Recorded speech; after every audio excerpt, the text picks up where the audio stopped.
How's everyone doing? This is going to be a Criterion Collection update. As you know, Barnes & Noble recently had their 50% off Criterion Collection sale. They do twice annually, and I did pick some up, and here are 10 Criterion Collection Blu-rays. If you've seen these, definitely let me know what you think of them, and let me know which one of these is your favorite.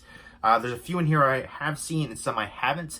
Kind of a mixed bag. I still have a pretty lengthy wish list for Criterion Collection, and my local Barnes & Noble does not sell movies, so that was disappointing. Had to order online, and sometimes, you have to wait for that. I feel like getting it in the store is the best feeling, and it's kind of a shame that a lot of, stores, Best Buy they used to have CDs all the time. They finally got rid of their CDs, and then a lot of the Barnes & Noble don't carry movies. Disappointing, but let me know if your local Barnes & Noble still has movies and Blu-rays.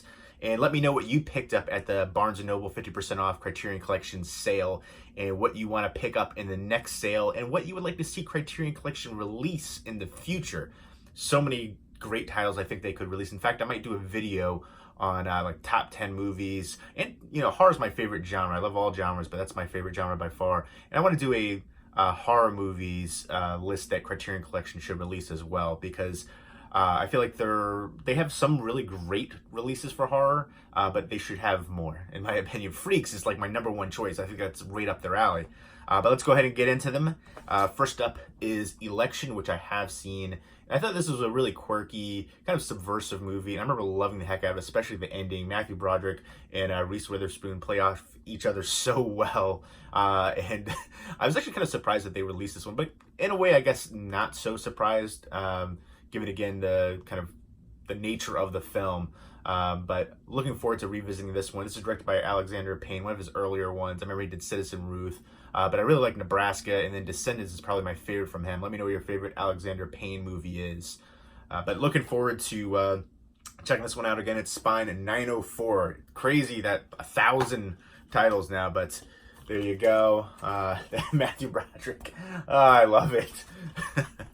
But yeah, fantastic film, and I'm so excited for like every time I see something come out from them, because I know they do such a phenomenal job with the transfer and special features. I love it. One of the best companies out there releasing.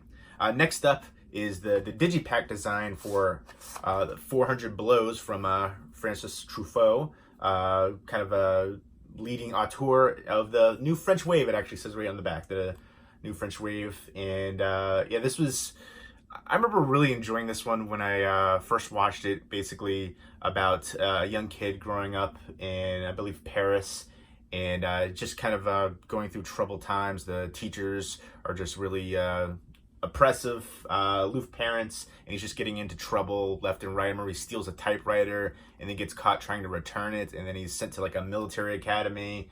And I just remember that like haunting final scene of him like staring at the camera, like I think it was like on a beach. But yeah, I remember this one being a classic, and definitely one of those ones I remember like checking out during like film school and stuff like that. And yeah, I'm looking forward to revisiting this one. A lot of special features on here that I'm excited for too. This is Spine number 5, one of the earlier ones. But yeah, I definitely want to see there's audition footage. That's what I really want to see, the rare audition footage. I think that'd be pretty cool to check out. But I love the Digipack designs. I know some people don't like them, but I enjoy them. And there's the booklet, there's the kid right there. And this is somewhat based off of his true experiences growing up as well. This is very personal, recreates some of his own difficult childhood. So I'm looking forward to revisiting all the ones in here that I've seen again. Life is Sweet, which I just recently saw this one, and I guess I'm just not a fan of Mike Leigh. I guess maybe it's a cultural thing over in the UK. I feel like he's much more appreciated. I remember reading reviews for this saying, oh, this is just like my neighbors. We all know somebody like this. I don't know anybody like the people portrayed in his movies. They all seem terrible to me. I don't know. Some of the worst characters I've ever seen. And then I feel like in every movie that I've seen of his, there's somebody that has like some kind of mental health or learning disability. And I don't know what is going on with it. Like Meantime was another one with Tim Roth's character. It seemed like that character had a learning disability. And here, there's another character in here who seems like he has a learning disability. And it seems like everybody else is just normal with it, and they just can't tell. I don't know, but yeah, this is another one where I just couldn't get into it. I really couldn't stand any of the characters. Most of them just seem, and meantime as well, it just seemed like they were just, for the most part, most of the characters just seem so terribly unlikable and unrelatable. But I guess maybe it's a cultural thing, because again, a lot of the reviews were just talking about how they're so relatable. But basically, it's about a family. The father works in like a kitchen, a restaurant, and he gets injured. The wife works in like, I think like a secondhand shop, and then he has two twin daughters. One daughter is has got real short hair and working as like a plumber, and then the other daughter is bulimic and just lays around all day. And then she has there's a scene in here that is gonna haunt my nightmares. I wish I wouldn't have seen it, and there was no really lead up for it. There's one shot of nudity, and it was just very unappealing to me. And I was like, ugh. I don't know if I've ever been so turned off in my life from that. But you weren't expecting. I think that it kind of lulls you into this false sense of security, and then just that one scene which felt so out of place and unnecessary. And the character, oh my gosh, I can't even get over. I don't know. I don't want to sound like a jerk with it, but I couldn't get into it. I'm just not a fan of his films. I haven't seen Naked. I feel like a lot of people recommended that movie to me, and I actually have it up there. So I've been kind of putting it off more and more by each film I see from Mike Leigh. So yeah, he has this food truck right there, which I thought was going to play a more pivotal part since it's right there on the front and center. But I don't know. He buys this thing and just really doesn't do anything with it, and it isn't that big of a plot point as I thought it was going to be. I feel like they could have made more of, and even the way that it ends, I didn't care for that either. But I don't know. I feel like I am in the minority for this, but this is spine number 659. Special features right there. And there's the two twin girls. And there's the mother. I wish I could, I don't know, I want to see some of the other characters in here. They don't really show all the pictures, but I do like when they do the interior artwork. Some of the shots right there of the twin girls. But yeah, I'm just not a fan of him. Every movie I've seen, I've pretty much hated. I'm going to give Naked a chance because that's the one that everybody keeps recommending. So hopefully that one will live up to it. Let me know, is it a cultural thing? Let me know what your favorite Mike Leigh movie is, something that you'd recommend. Next up is In a Lonely Place, directed by Nicholas Ray. I loved this movie. Humphrey Bogart, just the performance that he gives is incredible, intense in certain scenes. This one, again, kind of lulls you into this false sense of security. He seems like, kind of an old school guy, kind of, but, and then he has this temper, just comes out of nowhere, and it's brutal. He's accused of a crime that he didn't commit, of murdering this girl that came back to his house to basically read a book to him, which sounds fishy right off the bat. And he's a writer, script writer, and very famous. And basically, there's a girl that lives in his apartment complex that is his alibi, and then they start to have a romance, and that leads to more suspicion. And this is actually starring Gloria Graham, who at the time was married to Nicholas Ray, and then they got separated or divorced while this was filming. And I checked out the special features in here. It blew me away hearing about some of it.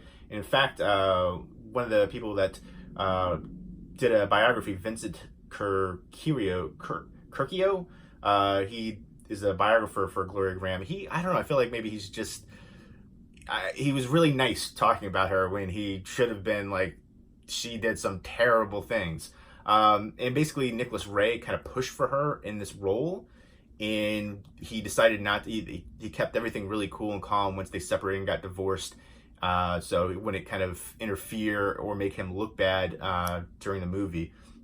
But everybody was real professional. But apparently she cheated on him with his son from his previous marriage, from his first marriage.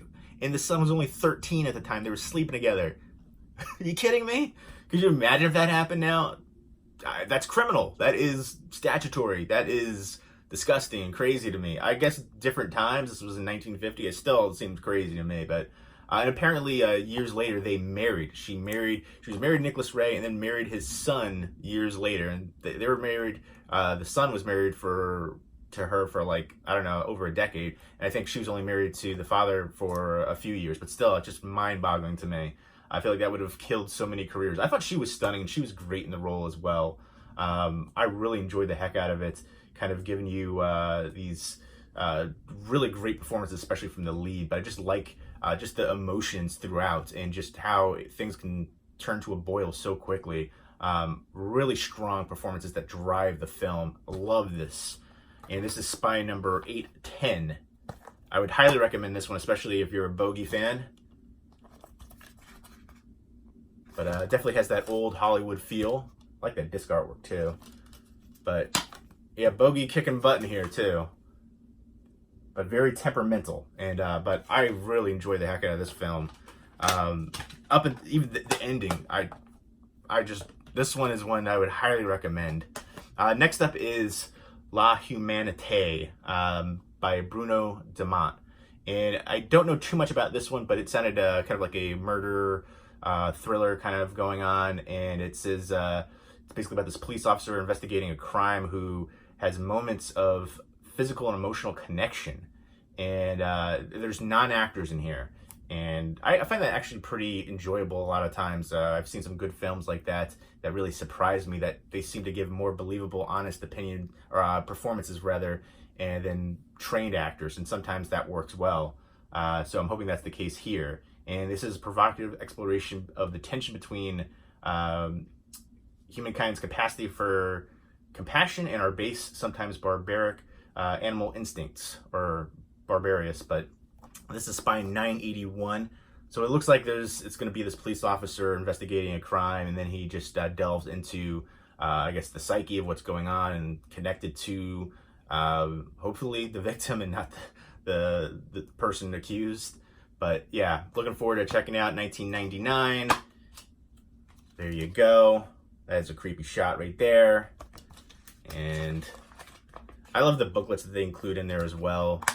Sometimes a write-up from a critic or a biographer. Next up is La Poison from Sasha Guitry. This is, it sounds really humorous to me. It's basically about, it's a black comedy about a marriage gone sour after 30 years together. Basically, both of them are plotting ways to kill each other. And it says on the back, this is kind of interesting too.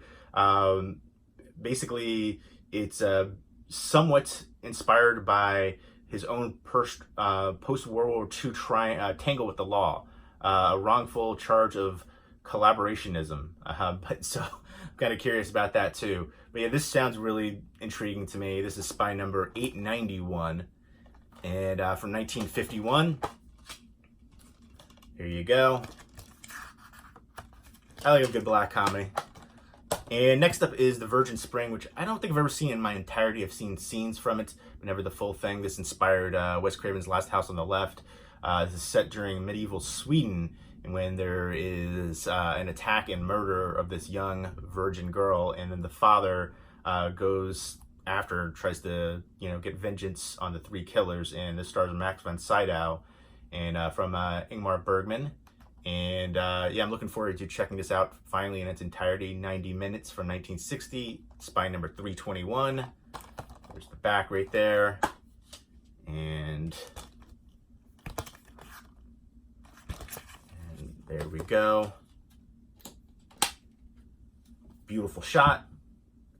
Next up is one that I absolutely love, Bull Durham. Great sports movie, sports comedy, some good dramatics in there as well. Directed by Ron Shelton. This is his directorial debut. What a strong directorial debut. I love the whole cast in here. Tim Robbins, Robert Wool, Arliss. You got Susan Sarandon and Kevin Costner. Kevin Costner's Crash, the seasoned catcher, and then Tim Robbins and Susan Sarandon were together. They've been together for years and years. I think they had, I'm not sure if they broke up recently or not. I remember hearing that they were talking about it, or maybe they did, which is kind of disappointing and sad. But Tim Robbins plays the pitcher in here, and Kevin Costner's character is kind of brought in to, kind of calm him down essentially and get him ready for the big league. But I remember loving this one. I haven't seen it in a long time, from 1988. This is Spy 936. Really excited for this one. And I love the disc artwork right there, the baseball. But yeah, Susan Sarandon basically hooks up with a bunch of baseball players all the time. She decides to hook up with Tim Robbins, and she used to hook up with Kevin Costner. So there's kind of like a love triangle there too.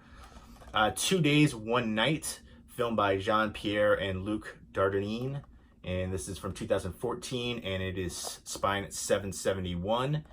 And this one sounds really interesting too. It has Oscar winner Marion Cotillard. I know I mispronounced that. She received another nomination here. I wasn't aware of that. But she's a working class woman, and she's trying to hold on to her factory job while she's on like sick leave. A majority of her coworkers voted in favor of her being laid off over getting their annual bonuses. So she has to basically try to go to them and convince them to go against that decision.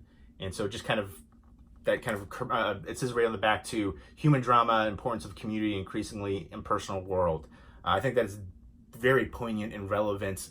It feels like more so every year we get less and less impersonal. I remember like growing up as a kid knowing all my neighbors. Now everybody kind of keeps to themselves and very much out for themselves as well. So I'm really intrigued about this one. And again, spine 771. There is very bright and colorful disc artwork and booklets. And here is a shot of the interior. And yeah, if you have any other Criterion Collection releases that you would recommend for me to check out, definitely let me know. Next up, spine, very fitting, The Devil's Backbone, spine 666. Creepy. This is my favorite Guillermo del Toro movie. Let me know what your favorite Guillermo del Toro movie is. I don't really consider this a horror movie. A lot of people do. There is a ghost in here, but I feel like it's more drama than anything. Drama, thriller. But it's set during the ending of the Spanish Civil War, and there's this 12-year-old kid who's sent to kind of like an orphanage that is haunted, and basically there's kind of like a murder mystery, and it's very stylistic. I love the cinematography. This one is just an amazing film to me, an all-time classic. Probably would be in my top 100 all-time favorite movies. I often have a hard time, picking, choosing on there, but this is such a phenomenal film, and very happy to have the Criterion Collection release for it. And this is from 2001. I can't believe it's been that long. Wow. But I don't know if you've seen it. Would you consider it a horror movie? I feel like it's more drama than anything, but it's a great film regardless of whatever genre you decide to put it in. I feel like it's kind of subjective, but there you go. Very creepy and atmospheric as well. But those are the 10 pickups right there. If you picked anything up at the Barnes & Noble 50% off Criterion Collection sale, definitely let me know what you picked up. Let me know what is on your wish list currently and what you would like to see Criterion Collection release movie-wise in the future. And if you have any Blu-ray or movie recommendations for me from Criterion Collection, please leave those comments down below. Let me know if you've seen these and which one is your favorite too. Bang. So there you go. Expect more Criterion Collection videos coming up in the future too. I have ideas to do for like my personal top 10. Again, ones that I think Criterion Collection should release in the future, and then the whole one for horror. I've got a bunch of titles picked out already for some of that. So lots of Criterion goodness coming up in the future video-wise, and I love them as a company. I can't wait to see what they're going to release in the future. So I hope you guys enjoyed this video. Take care.